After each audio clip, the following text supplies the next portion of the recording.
आइए विद्यार्थियों, आज हम लोग इस वीडियो में देखेंगे कबीरदास जी द्वारा रचित साखी, जो इस वीडियो के पहले भाग 1 बना दिया गया है।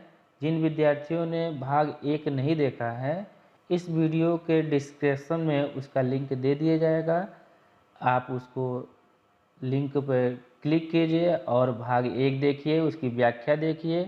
सरल भाव से बनाया गया है, सरल भाषा में बनाया गया है, उसको समझिए। फिर भाग 2 में आइए, दोहे नंबर 9 से आगे की ओर देखते हैं। 1 से 8 भाग 1 में है और 9 से आगे तक के वीडियो इस भाग में रहेगा, भाग 2 में रहेगा। आइए स्टार्ट करते हैं। पहले मतलब 9वें दोहे से, यहाँ से देखिए, इसमें लिखा है लंबा मार्ग दूरी घर, विकट पंथ बहुमार, कहो संत क्यों पाइए, दुर्लभ हरि दीदार। लंबा मार्ग दूरी घर, विकट पंथ बहुमार, कहो संतो क्यों पाइए, दुर्लभ हरि दीदार। आइए इसका व्याख्या देखते हैं। इस दोहे में कबीरदास जी ने भगवान की प्राप्ति के मार्ग में आने वाली कठिनाइयों का वर्णन किया है। भगवान की प्राप्ति का मार्ग बहुत लंबा है, ऐसा इन्होंने बताया है। लंबा मार्ग दूरी घर, कहना है कि भगवान की प्राप्ति का मार्ग बहुत लंबा है। क्योंकि विकट पंथ बहुरी मार्ग, क्योंकि जहाँ पहुँचना है वह घर बहुत दूर है। विकट पंथ बहुरी मार्ग, बहुत दूर है। प्रभु प्राप्ति का मार्ग न केवल लंबा है, प्रभु भगवान की प्राप्ति का मार्ग न केवल लंबा है बल्कि कठिन भी है। विकट पंथ, विकट मतलब बहुत कठिन, बहुत कठिन है। पंथ मतलब रास्ता, मार्ग। बहु मार्ग मतलब बल्कि बहुत कठिन मतलब लंबा है। ठीक है, आगे देखे, कहो संतो क्यों पाइए। इस मार्ग में बहुत से लुटेरे सांसारिक मोह भी मिलते हैं। लुटेरों की यहाँ पे बताया गया है सांसारिक मोह। ठीक है, लुटेरे का मतलब सांसारिक मोह से ये कबीरदास जी बताए हैं यहाँ पे। इस मार्ग में बहुत से लुटेरे, दुर्लभ हरि दीदार, ऐसी स्थिति में है संतो। संतो कहो संतो क्यों पाइए, बताइए कि भगवान के दुर्लभ दर्शन, भगवान के दुर्लभ दर्शन कैसे प्राप्त होगा। दुर्लभ मतलब होता है बहुत कठिन से ही।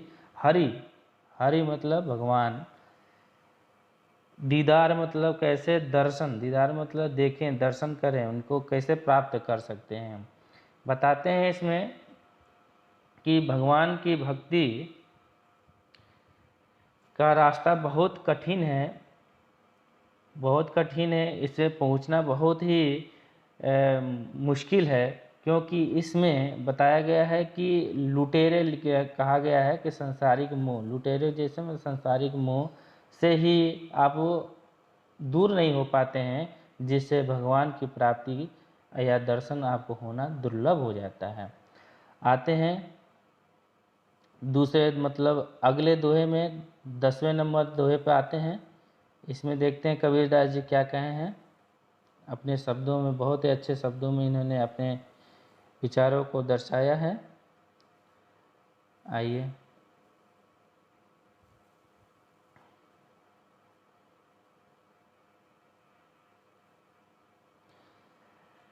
यहू तन जालो मसी करो, लिखो राम का नाम, लेखड़ी करु करंक की, लिखी लिखी राम पठाऊं।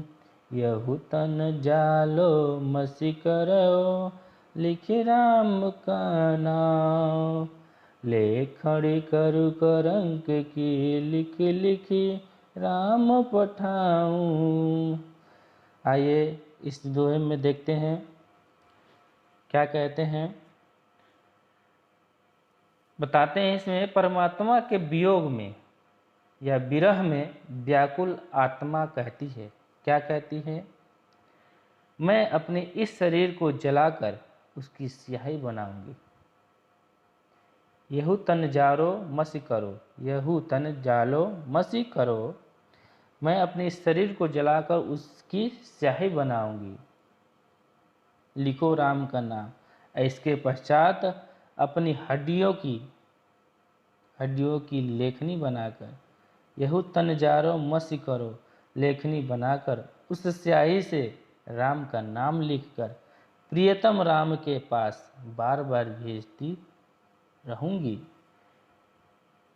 लेखनी करूँ करंक, करंक मतलब हड्डियों की, लेखनी मतलब हड्डियों की लेखनी बनाकर, मतलब वो कलम बनाकर उसको क्या करूँ, लिख लिखी राम पठाऊँ, जिसे वह बार बार प्रियतम राम के पास भेजती रहूँगी, जिससे वह मुझ बिरहणी की विरह दशा और पीड़ा को समझ सकें। अब यहाँ पे कबीरदास जी अपने आप को एक बिरहणी के रूप में देखते हैं और अपने विचारों में लिखे हैं। एक बार फिर से देख लेते हैं, पुनः इसका देखते हैं। परमात्मा के विरह में व्याकुल आत्मा क्या कहती है? देखिए कैसे कहते हैं, मैं अपने इस शरीर को जलाकर उसकी स्याही बनाऊंगी। तत्पश्चात इसके पश्चात अपनी हड्डियों की लेखनी बनाकर उस स्याही से, जो शरीर को जलाया हूँ स्याही बनाई हूँ, उस स्याही से हड्डियों के द्वारा बनाया गया लेखनी पेन कलम से राम का नाम लिखकर प्रियतम राम के पास बार बार भेजती रहूंगी, जिससे वह मुझ विरहणी की विरह दशा को, पीड़ा को समझ सके। आशा करता हूँ कि आपको अच्छे से समझ में आया होगा। आते हैं नेक्स्ट पे, 11वें दोहे पे देखते हैं क्या होता है।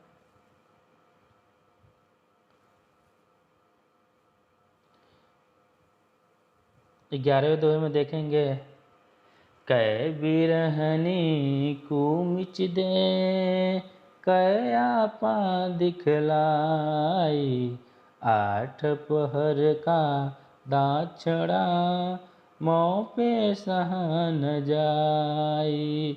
कै बिरहनी को मिच दे, कै आपा दिखलाई, आठ पहर का दाछड़ा, मों पे सहा न जाए। आइए इसमें हम देखते हैं कि क्या कहते हैं कबीरदास जी।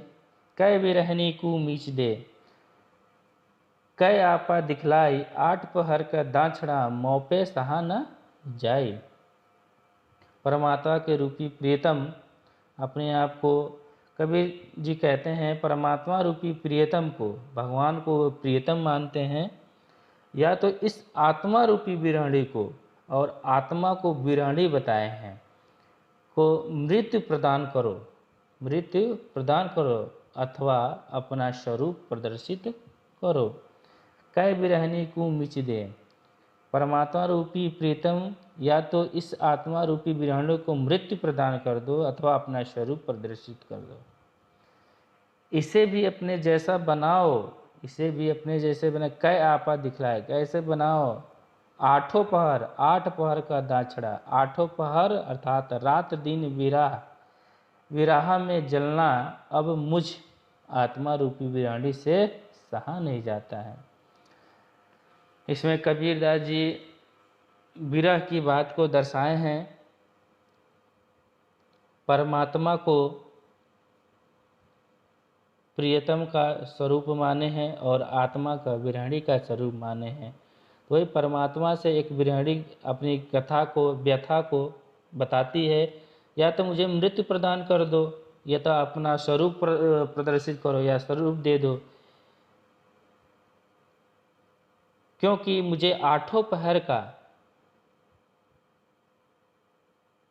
पहर का यह विरह हमको सहा नहीं जाता है। रात दिन विरह में जलना अब मुझ आत्मा रूपी बिरहणी से सहा नहीं जाता है। इस दोहे में कबीरदास जी ने ऐसा लिखा है। आइए अगले दोहे को देखते हैं।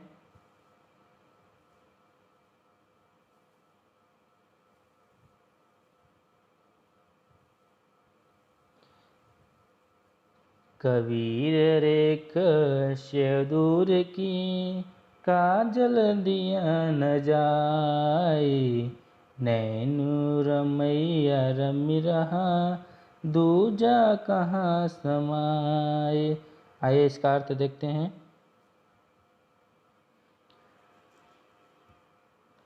कबीरा रेक सयुदर, शयुदर की जाल दिया न जाए, नैनो रमैया रमि रहा, दूजा कहाँ समाए। आइए देखते हैं कबीर जी क्या कहते हैं इसमें। मैंने सौभाग्यवती स्त्रियों की तरह अपनी मांग में सिंदूर की रेखा लगा ली है।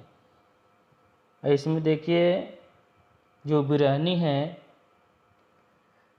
अन्य किसी सौभाग्यवती शादीशुदा स्त्रियों की तरह से जो शादीशुदा स्त्रियां होती हैं जो अपने मांग में सिंदूर भरी रहती हैं, उसी प्रकार से ये विरहनी भी परमात्मा को प्रीतम जो मानी है, उसी के नाम की सिंदूर अपने लिखा है। कबीरा रेख सिंदूर की, मतलब अपनी मांग में सिंदूर की रेखा लगा लिए, मतलब सिंदूर लगा लिए। काजल दिया न जाए, यह मेरे प्रेम और मेरे सौभाग्य की सूचक है। अब ये सिंदूर क्या होता है कि अपने प्रेम और सौभाग्य की सूचक है।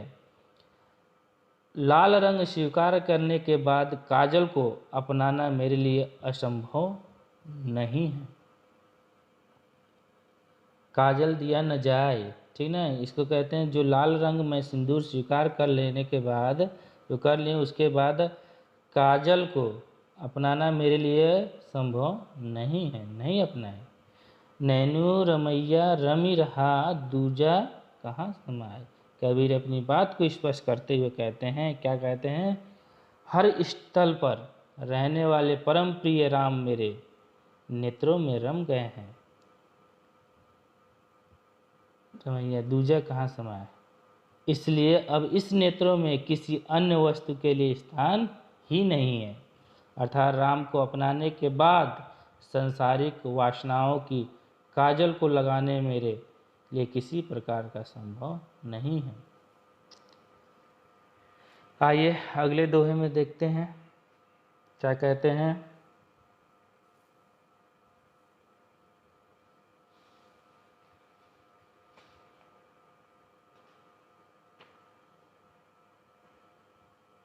अगला दोहे में देखते हैं कि कबीरदास जी क्या क्या अपने विचारों को प्रकट किए हैं। चलिए स्टार्ट करते हैं। शायर नहीं पीप बिन, शायर नहीं सीप बिन, स्वाति बूंद भी नाही, कबीर मोती निपजय, सुन्नी सिससर गढ़ माहे।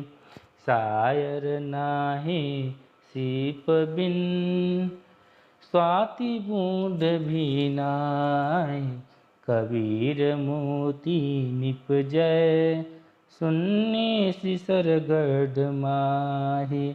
आइए इसका व्याख्या देखते हैं।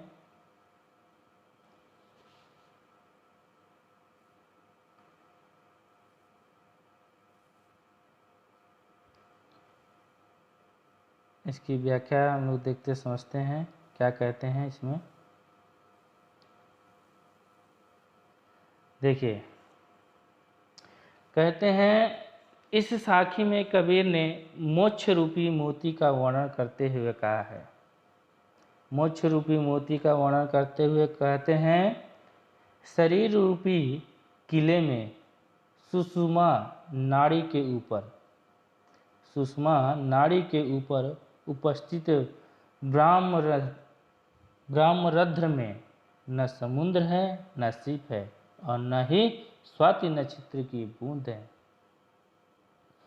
सुषमा नाड़ी क्या होती है, जो अपने मस्तिष्क के पीछे अगर आप लोग शक्तिमान देखे होंगे, शक्तिमान में जो 8 चक्र बनते हैं, जो लास्ट के सबसे सर पे 8वां चक्र होता है, उसी को सुषमा नाड़ी कहते हैं। तो वही बताए हैं कि ऊपर उपस्थित ब्रह्मरंध्र में न समुद्र है, न सीप है और न ही स्वाति नक्षत्र की बूंद है, फिर भी वहाँ मोक्ष रूपी मोती उत्पन्न हो रहा है, अर्थात एक अद्भुत ज्योति का दर्शन हो रहा है। सुषमा नाड़ी में जो शक्तिमान देखे होंगे, उसमें देखते हैं कि एक चमक होती है, जब सिर के जो तुरंत पीछे हो होती है, देखते हैं कितना चमक होती है। वही कहते हैं कि मोक्ष रूपी मोती उत्पन्न हो रहा है, अर्थात एक अद्भुत ज्योति का दर्शन हो रहा है। सामान्य रूप से यह विख्यात है कि जब समुद्र की सीप में स्वाति नक्षत्र की बूंद पड़ती है, ऐसा बताया जाता है कि जब समुद्र की सीप में स्वाति नक्षत्र की बूंद पड़ती है तो वह मोती बन जाती है। अपने पुरानिया लोग भी जो इस बात को बताते रहते हैं घरों पे, आप लोग सुने भी होंगे। परंतु ब्रह्मरंध्र एक ऐसा अद्वितीय स्थान है जहाँ पर समुद्र, स्वाति नक्षत्र की बूंद और सीप का अभाव होने पर भी मोक्ष रूपी मोती उत्पन्न होती है। इसमें कबीरदास जी ने ऐसा बात लिखी है। आइए आगे देखते हैं।